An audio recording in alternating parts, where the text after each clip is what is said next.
అదండి సంగతి. నేను మా ఫ్రెండ్ ఉండబట్టలేక ఒక 3 రోజులు ట్రిప్ అయితే వేసుకున్నాము. ఇది మొదటి రోజు ట్రిప్. రేణిగుంట నుంచి మేము తంజావూరుకి అయితే ప్లాన్ చేసాము. మాకు 12:20కి ట్రైన్ రావాల్సింది. అది ఆ రోజు లేట్ అయిపోయి సాయంత్రం 4:30కి అయితే ట్రైన్ వచ్చింది. మాకైతే దూల తీరిపోయింది.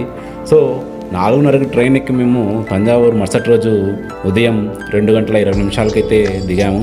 బయట ఉన్నటువంటి ఒక హోటల్లో రూమ్ తీసుకొని కాసేపు స్టే చేసి అర్లీ మార్నింగ్ మేము తంజావూరు ఫోర్ట్ గుడికైతే బయలుదేరాము. అది అక్కడి నుంచి మనకి బస్టాండ్ రైల్వే స్టేషన్ నుంచి ఒక 2 కిలోమీటర్స్ అయితే మనకి ఉంటుందండి.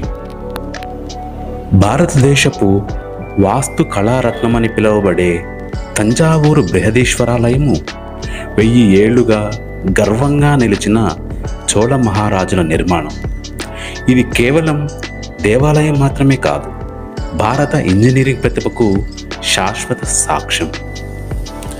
ఈ దేవాలయాన్ని మహాసామ్రాట్ రాజరాజ చోళుడు 1010వ సంవత్సరంలో నిర్మించాడు. మొత్తం ఆలయము గ్రానైట్ రాయితో నిర్మించబడి ఉంటుంది.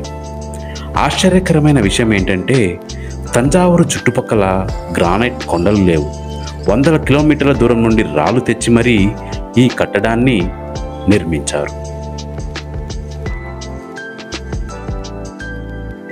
ముఖ్య ద్వారంలో ఉన్న నంది విగ్రహం ఒకే రాయితో చెక్కబడి ఉంది. ఇది భారతదేశంలోనే అతిపెద్ద ఏకశిలా నందులలో ఒకటి. ఆలయం చుట్టూ తిరిగితే ప్రతి గోడ మీద చోళ కళాకారుల శిల్పాలు కనిపిస్తాయి.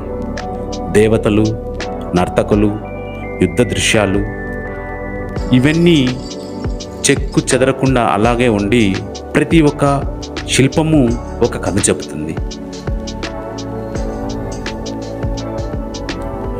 అలానే ఆలయం లోపల ఉన్న స్తంభాలు కేవలం సపోర్ట్ కోసమే కాకుండా వాస్తుశాస్త్రం ప్రకారము శబ్దము, గాలి, వెలుతురు సరిగ్గా వెళ్ళేందుకు డిజైన్ చేయబడి ఉంటుంది.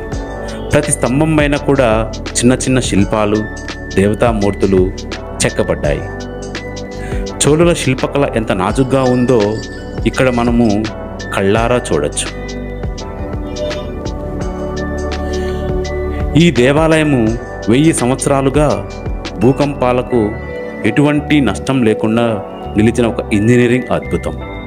ఏ సిమెంటు లేకుండా రాళ్ళకే లాక్ అయ్యే విధంగా ఈ ఆలయాన్ని నిర్మించబడ్డారు. ఈ ఇంటర్లాకింగ్ టెక్నిక్ ఇప్పటికీ ఆధునిక ఇంజనీర్లను ఆశ్చర్యపరుస్తూ ఉంటుంది. కాలం, వాతావరణం, యుద్ధాలు ఏది వచ్చినా నిలిచిపోయిన చోళుల మహిమ ఈ బృహదీశ్వర ఆలయం. ఇది భారతీయ సంస్కృతి, కళ, వాస్తుశిల్పానికి మహాసాక్ష్యం. తంజావూరు వెళ్ళే ప్రతి భారతీయుడు తప్పకుండా చూడాల్సినటువంటి ఒక మహా అద్భుతమే ఈ బృహదీశ్వర ఆలయం. ఈ ఎత్తైన రాజగోపురాన్ని, అలానే ఈ చుట్టూ ప్రాకారాలని ఒక్కసారి మనం గమనించినట్లయితే ఈ మొత్తం రాయిని ఎక్కడి నుంచి తీసుకొచ్చారనే అనుమానాలు మనకి ఖచ్చితంగా కలుగుతాయి. ఈ గుడి నిర్మాణంలో దాదాపు 1,30,000 టన్నుల రాయిని ఉపయోగించినట్లు మనకి చరిత్ర చెబుతుంది. ఈ ఆర్కిటెక్చర్ దీర్ఘంగా మనం కానీ అబ్జర్వ్ చేసామంటే ఎంతమంది కూలీలు దీనికోసం కష్టపడి ఉంటారు, ఎన్ని సంవత్సరాల పాటు ఇది నిర్మించబడ్డాయి అనే అనేక ప్రశ్నలు మన మదిలో అయితే ఖచ్చితంగా మెదులుతాయి. ఈ తంజావూరు మనకి రైల్వే స్టేషన్ నుంచి 2 కిలోమీటర్ల దూరంలో మాత్రమే ఉంటుంది. ట్రైన్ దిగుతానే మనకి బయట రైల్వే స్టేషన్ బయట మనకు హోటల్స్ అయితే ఉంటాయన్నమాట రూమ్స్ కోసము. అక్కడ మేము ఒక రోజుకి 1,500 రూపాయలు ఏసీ రూమ్ బుక్ చేసుకున్నాము. అక్కడి నుంచి ఉదయాన్నే 80 రూపీస్ అయితే ఆటోకి ఛార్జ్ చేశారు.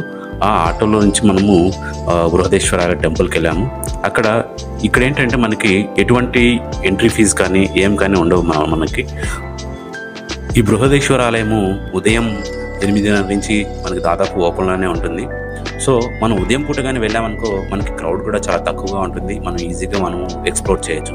అదేవిధంగా ఈ ఆలయము సాయంత్రం పూట లైటింగ్లో చాలా అద్భుతంగా ఉంటుంది. కుదిరితే సాయంత్రం పూట కూడా ఒకసారి విజిట్ చేయడానికి ప్రయత్నించండి. మనకి ఎంట్రన్స్లో ఆ బృహదీశ్వర ఆలయం లోపల మనకి ఒక పెద్ద శివలింగం అయితే ఉంటుంది. ఆ శివలింగం మనకి చాలా ఎత్తైనమాట. అంటే ప్రపంచంలో ఉన్నటువంటి ఎత్తైన శివలింగాల్లో అది ఒక గొప్ప శివలింగము.